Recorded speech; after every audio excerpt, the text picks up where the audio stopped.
Hey everybody, welcome to the Social Media and Politics podcast, bringing you expert insights into how social media is changing the political game. I'm your host, Michael Becerra, Assistant Professor in Communication and Media at Lund University. Remember, you can follow the show on Twitter at SMNP Podcast or visit us on the web at socialmediaandpolitics.org.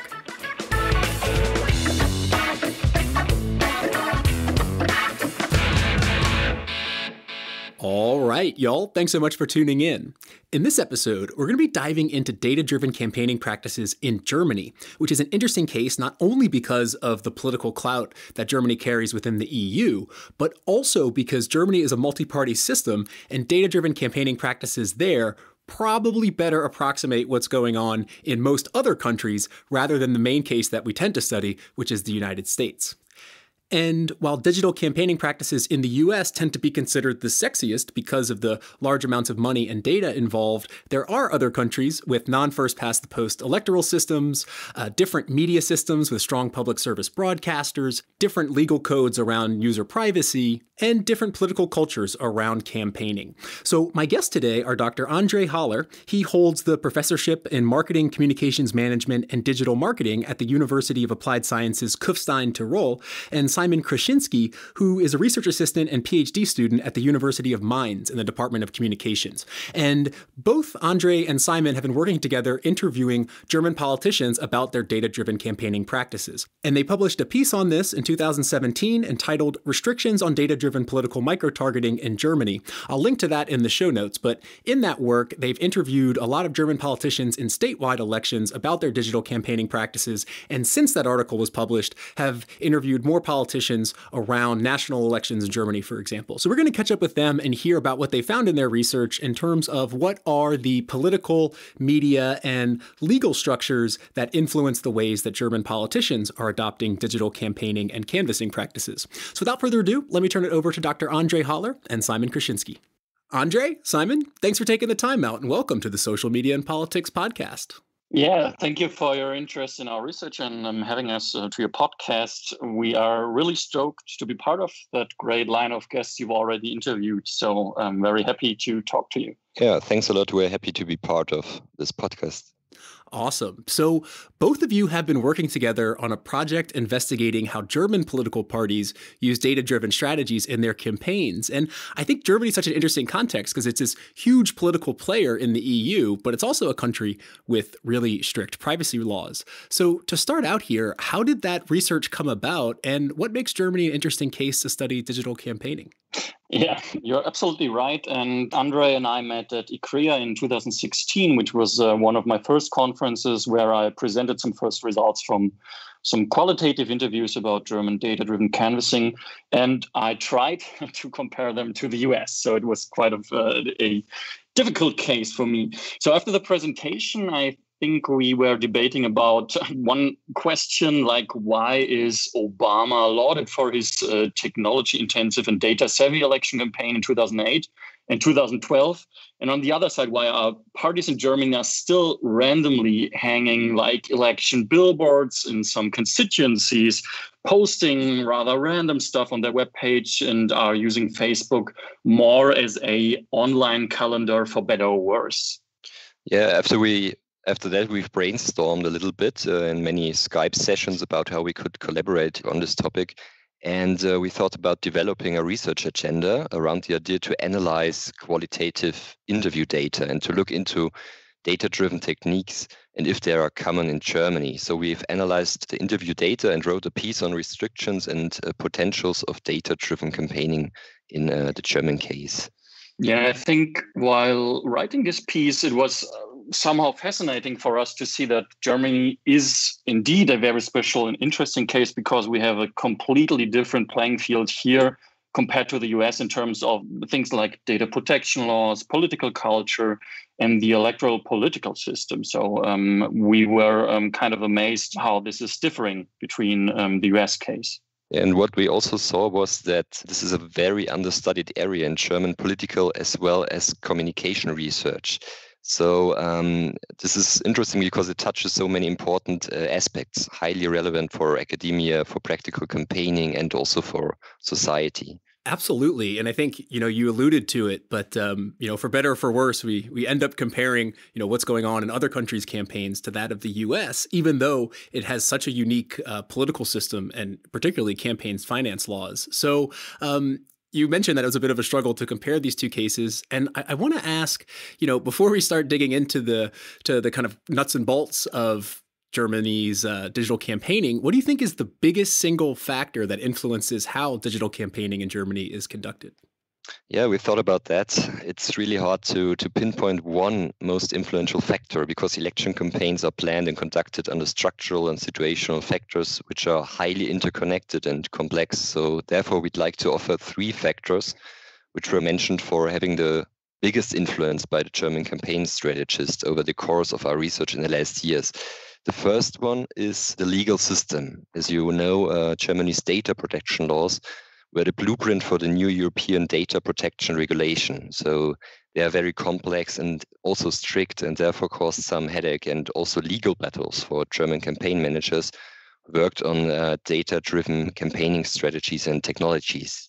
Yeah, so for example, the first election apps from the Christian Democrats and also from the Greens led to several legal complaints and some states' data protection authorities to test these apps for violating data protection rules. And the results were kind of ambivalent. So we were hearing from these data protection authorities in Germany that parties are campaigning with data in a kind of gray zone. And also the data protection authorities are not really sure how to handle these new ways of campaigning. Yeah, and the second point is political culture.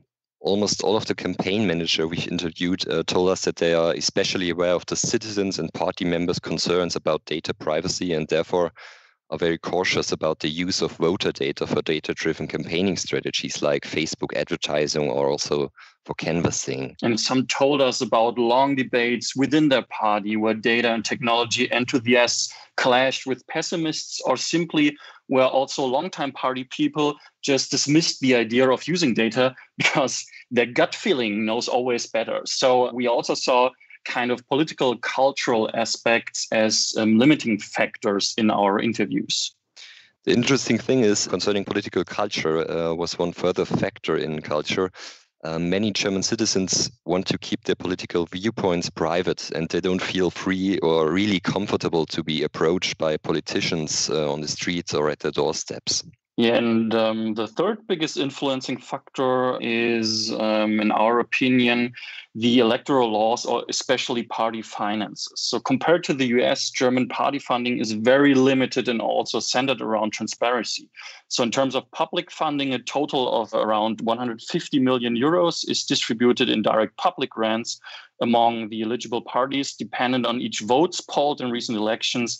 And also each euro they raised in small amounts during previous years. However, no party's public grant may exceed the total amount of funds raised from private sources, like, for example, membership dues or donations, which on the other side are unlimited, but have to be included in the party's annual report if it was above 10,000 euros. So if you're talking about elections, just to get a feeling about the dimension, we are talking about roughly 25 million euros campaign budget for the biggest parties and about 5 million for the smaller ones. So this means a huge restriction for developing a technological infrastructure, hiring specialists, pay social media professionals, or even build up databases. Yeah, it's not so much money compared to the US, but maybe we should clarify a bit which election you looked at. It was a statewide election in and the name slips my mind, something with Rhine. The study was about Rhineland, Palatinate. Yes.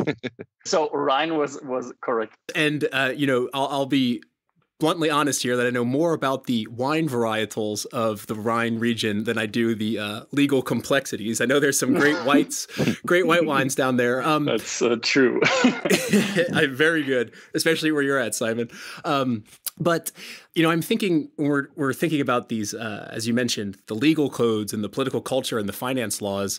Do these differ state by state, or is this kind of a general factor that all of the German political parties are dealing with? So I would answer, we published our article about the Rhineland-Palatinate state election, but we conducted several other interviews about like 6 state elections right now, and also the federal state election in 2017. So we kind of have a broader overview right now and would suggest that these 3 factors are general limiting factors in the German system. So talking about legal aspects, political culture, and also the electoral law, so especially party finances, do really touch all the state and also the federal campaigns here. Okay, cool. I was just curious about that. And keeping on this idea of looking at, the party system broadly, we hear a lot from U.S. campaigners that they use these data modeling strategies to try and, identify persuadable or moderate voters because it's not worth wasting money on targeting people who are, not going to respond to your message. And you argue that the German multi-party system has a bit of a different dynamic where parties don't really have the flexibility to appeal to non-affiliated voters. So can you unpack that dynamic for us? How does the multi-party system affect the positions and voters that German parties can appeal to?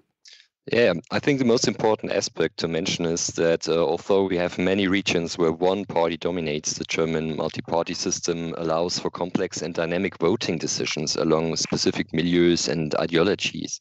So these decisions got highly volatile due to societal processes of individualization, changes of core values, or social cleavages, which are reflected in declining party memberships or party attachment, lower turnout, or dissatisfaction with political elites. And also what we've seen in recent years is that especially the bigger parties who want to appeal to the social middle become heavily under pressure from the left due to the Green movement and also from the right during the refugee crisis. So this means that appeals to single or group interests may not help to win an election.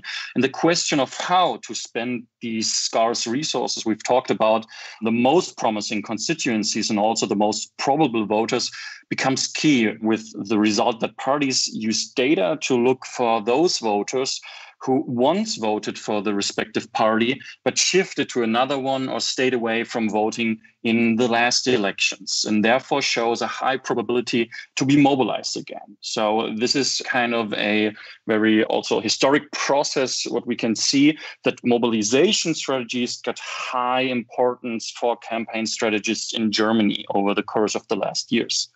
Yeah, that's interesting. And it leads into my next question, because reading your work, I found the history of canvassing in Germany really interesting. And it kind of connects, I think, to this idea of mobilizing or persuading voters. And there was this shift that you sort of chart out in the paper that originally the idea was to canvass to reach persuadable voters, and then a switch to focusing on mobilizing supporters, to basically abandoning the idea of canvassing altogether with the advent of television and mass media. So could you walk us through that history and why reaching out to voters rather than them coming to the party is a relatively recent shift in German campaign philosophy?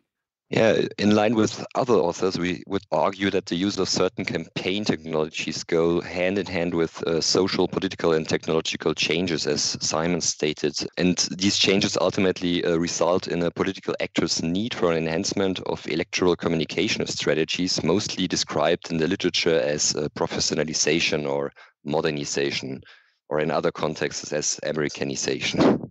What we found out was that during the time with relative stable electorates, strong party identification, and also stable ideological orientation, German campaigns addressed primarily the core party members and partisans by this very labor-intensive direct communication efforts and face-to-face interactions and rallies. So campaigning was rather based on state or local and decentralized party operations. And what we can see with the expanding voting rights, for example, parties needed to address this increasing number of voters, and print media like partisan press or posters or even radio broadcasts become more and more pivotal communication tools here. And then also with growing social changes, for example, also growing prosperity and an increasing level of education, the long-term party allegiance, which developed along different cleavages, for example, and was rooted also in social identity and organizational structures, they become less important here. And this partisan de-alignment resulted then in a growing number of swing voters. And parties needed to find some ways to inform the electorate about their party stance, or even mobilize party supporters or convince the undecided. So rooted in the assumption of high media penetration then, and also the assumption of strong media effects, campaigns started to use these broadcast media, which allowed the campaigns to address dispersed masses with like more or less unidirectional messages. And therefore, while television became increasingly popular since the early 50s, parties shifted then their resources from the so-called ground game to the mass market advertisements, and making canvassing seen as kind of a relic of the past, which only brings gratification to some campaign aides, but making no difference for turnout or getting out the votes. Yeah, and I think the point with the media system is highly important. It was not until the 1990s in Germany that private television channels with many special interest channels were allowed. And the internet started to grow in relevance, which resulted in the advent of what Andy Chadwick calls the hybrid media system, and combining these media developments with an increasing importance of individualization and modernism within the civil society, which echoes in an increasingly fluid electorate, made it more and more difficult for German parties to reach the right audiences with their unidirectional messages and scarce resources. So therefore, the idea to draw on sophisticated modeling and relational analysis of various voter data to inform strategic decision-making in campaigns voter communication attracted also attention from German campaign strategists. So tools like canvassing, Facebook advertising, or direct mails, which all allow for unique contacts that stand out from the media torrent, reach a clearly defined universe of individual targets and can be evaluated in terms of success, became highly popular. And that is the reason for the newly advent of door-to-door canvassing in Germany and also elsewhere in the world, we think. Yeah, it's interesting. I mean, I know in Scandinavian countries, for example, like Norway, Sweden, and Denmark, the canvassing in person is kind of done out in public squares where the parties set up booths. And I think the idea of going and actually knocking on someone's door would be a little bit not generally accepted in the culture. They'd look at you like you're crazy, right? So is that kind of the same in Germany, or is there more of an attempt to actually go, knocking on people's apartment doors or their rural homes? Yeah, I think that there is kind of the same thing going on in Germany, because there are also like some questionnaires about that, and people tend to answer that they are not quite comfortable with political actors like candidates or also activists knocking on the doors and talking with them in their private space about politics. So we kind of also see these kinds of sentiments in the German public. And as you said, we are rather used to meet people from political parties in the streets, standing at the booth and going to them rather of them coming to us. Yeah, and speaking also to some, looking at the politicians themselves, I can't imagine an American politician, not wanting to use digital tools, probably because there's so much data out there to be used. But you found in your research that politicians can actually be a constraining factor for parties to adopt digital strategies. So why might German politicians be vocal about not using digital tools? Our interviews revealed mainly three important reasons for that. That's what we found out. First, the party organization is very special for all the different parties in Germany. For instance, if you take the Social Democrats as an example, we see a highly democratic internal organization structure with more than 12,000 local associations called Ortsvereine in the cities and smaller communities. And they make up the core of it. And these are grouped together into sub-district, district, state and youth organizations and so on. And the subdivisions determine SPD's policy and then elect their party leader and the members of several committees, which in turn elects the SPD steering committee. And this democratic structure is vertically and horizontally intertwined. It's very, very complex, and it's making the SPD a highly democratic but also slow working machine, if you want. So this can pose a problem in time of elections in which you have to deal with fast decisions, and sometimes hard decisions must be taken. And a second factor is the party culture, which builds upon the historic core values and policy issues which are more inherited, especially among the older party members, and therefore are very hard to change. So one example which really reflects what this means was a SPD campaign event with Jim Messina and local campaign strategists and activists I participated in. So when Messina was talking about data, numbers, and voters as targets, which resulted in head shaking and also vocal disagreement of many party activists from the Social Democrats. And also the party officials then had to justify this idea of campaigning on stage. So you can see these cultural differences also between the different countries. So this really plays into when you are very dependent on these activists who strongly disagree with the core idea of data-driven campaigning, you will have a hard time to knock on many doors or send out targeted Facebook ads.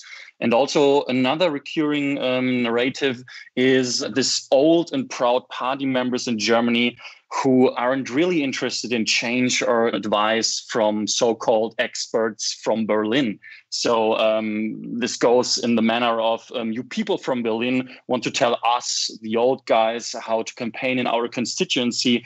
We are doing this for ages, and now you come here and know where our voters live, for example. And therefore also this narrative of these very old and proud party members is really relevant for this party culture in Germany.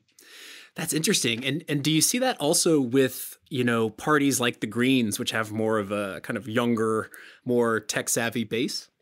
Here we kind of found interesting results, which can be also compared to the left party. We saw this very hard party wings who were tech enthusiasts versus the tech pessimists, or those people who are really beware of the data protection laws. And therefore, these kind of conflict structures in like the Green Party or the Left Party are mainly about how to use data in relation to the overall idea of how data protection has to be conducted in the party organization and the party campaigning. Interesting. I want to ask you a bit more about that, the data privacy question in just a second, but I'm also really interested in the finances and the finance structure. And you mentioned it a bit before, but how does the fundraising and spending work for German campaigns, and how might this impact the digital campaigning capacity that they have? Yeah, sure. So, of course, this has major implications for data-driven campaigning in Germany. So the current elements of the German political finance are regulated on the one side by the basic law and on the other side on the law on political parties. So due to a constitutional provision, the German regulation of party financing is rather geared towards what we would call transparency with two main aspects. So annual reporting on all party funds, and also disclosure of the identity of donors. So anyone who wants to or has donated more than 10,000 euros annually to a party sector must be included in the annual party report on political finance. And those donors who have donated more than 50,000 euros must be disclosed more promptly. So there's an interesting case right now in Germany for the Alternative for Deutschland, where one individual spent many thousand euros to the AfD. And also the AfD is kind of in this conflicted in a financial scandal around private donors, where they didn't promptly disclose who spent these several thousand of euros. So this is very, very strict in Germany. And this is one of several factors around party financing. Maybe, André, you can talk about these two major and two minor sources of revenue for German parties. Yeah, another thing coming up is the structure of the parties. If you look at the parties, you have a local level, you have a state level, district level between it. So also the local party committees are collecting money for larger elections. But it's not like in the US case where you have a central organizational structure organizing the campaign, organizing where the budget goes to, and so on. So this is a further complex issue. So what we cannot see in German campaigning is really asking for donations in that kind of manner, like it is the case in the US, for example. And also, this is due to the structure, how party financing works in Germany. So on average, public subsidies as well as membership dues each provide around like 1/3 of all party income. So currently, a total of 150 million euros is distributed annually as a direct public subsidy to the eligible parties. And these subsidies from each party is distributed according to criteria. So for every vote cast in the last state, federal and European elections, the party receives 70 cents. And every euro collected in the previous year in small amounts is offset by 38 cents of public funds. However, the public subsidies may not exceed the total amount of funds raised by any party from these private sources. And these private sources, they don't have any limit. So the final third of the total revenue is raised from donations and by assessment of incumbents, mostly in the municipalities. So apart from the bans on foreign and anonymous contributions and the reference to cases of donations of influence, there are only two very specifically German bans. Parties are not allowed to accept transfers from parliamentary groups and political foundations. So there are no limits on contributions or expenditures, and legal or other costs controls for campaigns, such as a time limit, a spending limit, or any other kind of limit are rather unknown in Germany. And this, of course, has major implications for data-driven campaigning. So looking at the budget, for example, for the federal election in 2017, we talk about like roughly 25 million euros for the bigger parties and 6 million euros for the smaller parties. They don't have the budget to really spend money on technology-intensive organization structures or the expert knowledge, for example, from outside experts. What we rather can see is that parties in Germany tend to build their own organizational structures inside the party. And so they try to hire more friendly people who are known to the party organization and try to build an intern knowledge base and also infrastructure base for data-driven campaigning. So, for example, taken the Christian Democrats, they tried to work with a company who has worked many years with the Christian Democrats in Thuringia, for example, and they were developing an app and also tried to implement this data-intensive canvassing strategies into the app and also try to build up databases. And therefore, this is one example how the internal infrastructure is more used by the German campaigns than outside advisors or companies. But with the structure the way it is now, does that give a huge advantage to the larger parties like the CDU and the SPD if they get, 5 times as much financing as the smaller parties? Absolutely.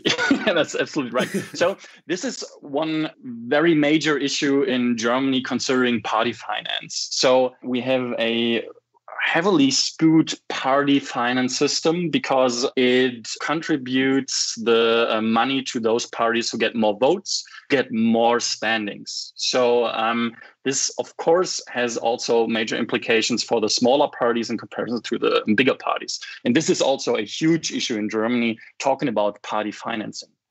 Yeah, I can imagine. And maybe, I don't know if that pushes smaller parties to innovate or if they're really don't have enough money, but it's interesting. It's yeah, absolutely. So yeah, go ahead. So talking about that point, it's very interesting to see also in our analysis that we can heavily see the relevance of, for example, door-to-door canvassing by the bigger parties. So Social Democrats and Christian Democrats highly evaluate canvassing as relevant. And in comparison to that, the smaller parties rather tend to sort the relevance of Facebook advertisements, for example, way higher than door-to-door canvassing. Until that point, that canvassing is evaluated as the lowest relevance in the total campaign. They are interested in that, the smaller parties, of how it works, how they can manage to conduct canvassing with the small amounts of money and also with the lesser personal resources, but they are very, very limited here by, on the one side, party finance, and also on the other side by the personal resources. Yeah, definitely. And then there's the other factor, which is the data privacy laws, which are interesting because you have, GDPR at the EU level, but then also at the national level, Germany has some strict privacy laws around data and, in the kind of platform scenario with hate speech and things like that. So how do these data privacy laws influence the party's digital campaigning, and what type of data can parties even acquire? So concerning the European privacy law, we have a very, very complex and not finished debate for data-driven campaigning, especially on information intermediaries. So although the European Commission issued a recommendation ahead of the 2019 European elections, calling on European Union member states to promote active disclosure of who is behind paid media on social network sites, in many cases, it is still fairly unregulated. And the language of existing law has simply not been updated to apply online until today. We all see these problems and also in other fields. So therefore, sponsored posts and ads on social network sites are often a legal gray area of the national laws, as they generally fall outside the strict regulation of offline political advertising and are regarded as an exercise of the right to freedom of political expression according to Article 11 of the EU Charter of Fundamental Rights and Article 10 of the European Convention on Human Rights. Thus, only France and Latvia, but not Germany, have restrictions on online media advertising. So special cases are Facebook sponsored posts and ads which draw on detailed user data and therefore might interfere with the rights to privacy and data protection. But in many cases, the GDPR prohibits the processing of data pertaining to political opinions, which is a category of sensitive data to strictly limited exceptions. However, the GDPR contains a public interest exception, which permits the processing of data on political opinions on the course of electoral activities, but oblige the political actor to inform the data subjects, people. So therefore, also Tom Dobber concludes that the GDPR is a necessary but really not a sufficient protection. So concerning the national data law, political parties are also navigating in a rather gray zone of law, because the national law is a federal data protection act that, together with the data protection acts of the German federal states and other area-specific regulations, governs the exposure of personal data, which are manually processed or stored in IT systems. So the German BDSG supersedes any other federal law that relates to personal information and its publication. The collection, the processing, and use of personal data, unless it is permitted by law or the person concerned gives consent. This is one major rule. You have to give consent to that your data is collected and stored. So through use of data anonymization or pseudo-anonymization, every data processing system should achieve the goal to use no or as little as possible personally identifiable data. The rule says that if personal data is collected, the responsible entity must inform the affected person of its identity and the purposes of the collection, processing, or use. So if the data is permitted to be collected for a particular purpose, the use of the data is restricted for this purpose. A new consent is then required if the law will be used for another purpose. And we all know that campaigns are highly dynamic. And so both of the data protection laws have major implications for political parties who want to collect voter data on the doorsteps while canvassing or when they want to use Facebook advertising. It's really the most important restriction, I think. In Germany and the European Union, you are not allowed to collect and store data over a long period, except you have an ongoing relationship and consent with individuals. For example, if you are a phone provider, then you are allowed to store the data because you have an ongoing contact, you have an agreement. So individual data is the most important data to protect in Germany and in the European Union. So micro-targeting based on individual activities or interests is quite impossible in Germany, we say. And I'm wondering, I mean, there's all these crazy wordings in the law, especially with GDPR and political opinions, but because Germans are so privacy aware for the most part, dealing with like encryption, and as we talked about earlier, their kind of sentiments towards data and politicians using them isn't as optimistic maybe as in other countries. Is there any connection between, if the laws were looser, would the quality of that input data somehow be less, because Germans tend to be very aware of their privacy settings on Facebook, for example? So do you think that has any impact on what the possibilities would be, even if the laws were looser? Yeah, it's an interesting question. And what comes into my mind is you have to understand the German culture. So Germans love social network sites. They post pictures of their vacation, their birthdays, and even of their kids. And there's some kind of a paradox. The data protection is widely discussed in the German public and also in the European public, but many citizens don't act the way they argue. So I think the data quality would be comparable to US standards, but it is the law which forbids the usage of it. Yeah, I'm probably also talking to a very small subset who cares a lot about these things. So, yeah.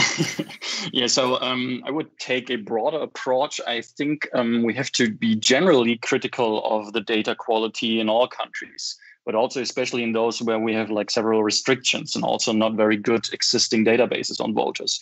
So this is due to the fact that political targeting works with algorithms and observed data to build these regression or machine learning models, which then can be described as assumptions about real people, evolving then in the space between data scientists and the unrepresented reality, and function as the former representatives of the latter. So campaigns need to build these abstract representations of voters or abstractions of the electorate by drawing on very different concepts which are out there and which help to develop these models. And on the one side, we have a more group-centered targeting approach, which can be connected to those assumptions of micro or macro sociological models of vote behavior. And here we have this assumption that voter modeling draws on data about past election and update them with demographic and survey data. So correlations are made between demographics and political preference. In easier words, voters tend to vote for the Social Democrats, churchgoers vote for Christian Democrats. But what we can see is this shift from modeling collective action to rather individual behavior. So the so-called micro-targeting represents the voter not only by exploring these personalities, but also by predicting future vote behavior. And this is done by drawing on the assumptions that the correlations between political behaviors and personality traits are believed that they are more stable than those between demographics and political preferences. And this change from group to individual-centered approaches is deeply embedded in the changes in society, like individualization, fragmentation, or also the volatile ties to political parties, which then give rise to personality, emotions, or beliefs to predict behavior instead of demographics. And what we've seen in Germany also is that the vast majority of parties try to use these predictive scores and create them by using simple regression techniques. So we have this idea of using, for example, OLS for continuous outcomes or logistic regressions for binary outcomes. And because this doesn't scale up for different reasons, issues and candidates, we tend to see that we also use supervised machine learning algorithms for classification or regression trees to compute these individual specific probabilities for particular outcomes. And here, what is very crucial is that we need training data to provide the examples from which algorithms are supposed to be learning specific sorting and also prediction rules. And for instance, algorithms may detect co-occurrences between Facebook likes, personality traits, and political preferences, with the latter constituting the actual target variable. So this opens up the possibility of kind of what other authors call algorithmic discrimination, for example, and also that we can see that we have like basic wrong or bad assumptions or also bad data models drawing from the data sources where we have in those countries with very strict data protection rules, or also where databases were not really sorted and also collected the last years. So we have to be generally critical about how data-driven campaigning is conducted, because the data quality decides over the data models and also about then the assumptions of the electorate. And one interesting thing here is also what we heard from the campaign strategists, who gave us the answer when we asked them, who are your core voters? Who are those targets you try to target with data-driven canvassing, also the Facebook ads? And some of them told us, we don't know. So this is kind of very interesting here, especially when talking about data quality and also the assumptions, what models are being developed based on the different assumptions about reality here. Definitely. And this is all, the predictive modeling and the input data. I mean, this is mostly for the kind of internal party purposes, right? And the paid advertising. But I'm wondering about the organic side. What are German politicians using their kind of free messages for? Is it political, personal, a mix of everything like we see in different contexts? Or is there something in particular that they're posting organically? What we saw in the last general election, the Bundestag election, is that sponsored advertising was widely used by German parties, as Simon stated. So the controlled and allowed targeting is now common and in use. But however, German parties are using platforms like Facebook or Instagram to inform and also trying to mobilize voters and users.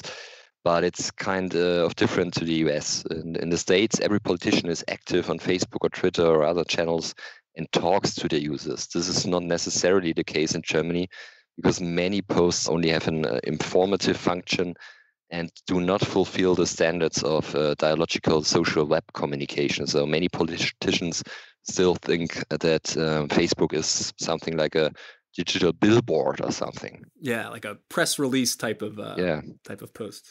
Yeah, and also some interesting facts about also new research coming up about German parties' use of Facebook posts in comparison to Facebook advertisements is that advertisements are used more for promoting the candidates in election events in specific constituencies, so rather for geographical targeting. The second thing is that they try to draw awareness to specific campaign strategies like mail-in ballots, for example. And what is very interesting, the advertisements on Facebook are used more for negative campaigning. So only a marginal proportion of these ads contain like really micro-targeted content. And what we find is that the so-called micro-targeting in the end in Germany is not really micro at all. That's interesting. I'm thinking about all of the data limitations, financial limitations, cultural limitations in terms of really embracing this data-driven campaigning, particularly how we're talking about the discrepancy between center parties and the amount of money that they can spend during an election and lower parties.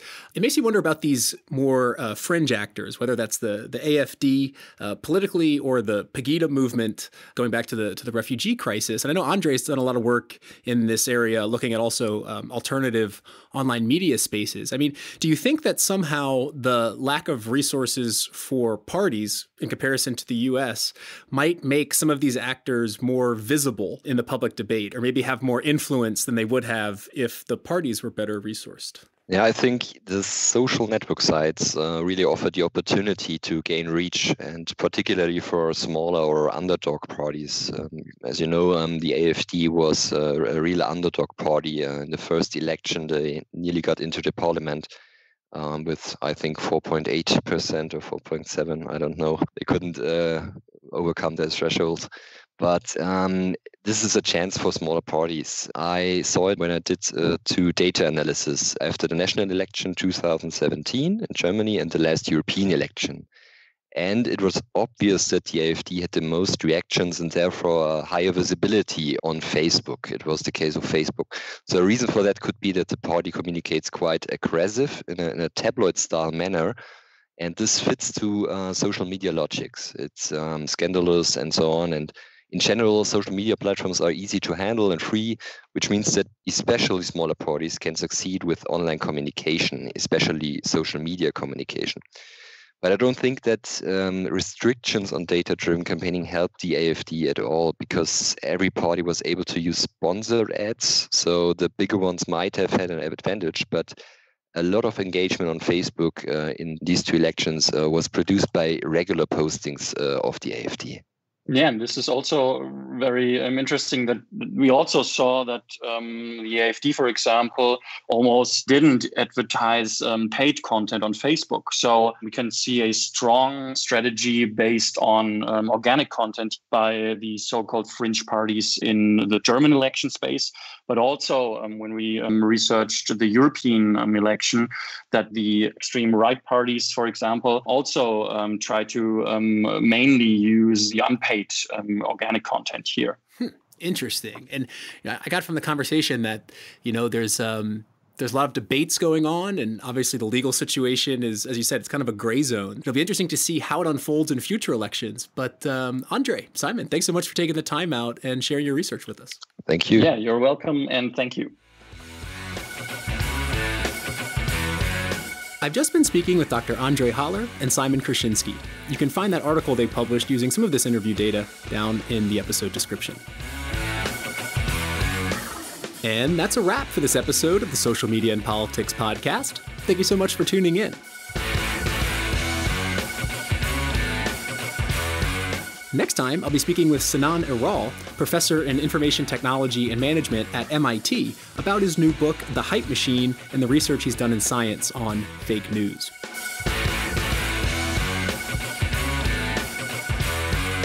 But until then, I'm your host, Michael Becerra, signing off from Malmö. See you next time.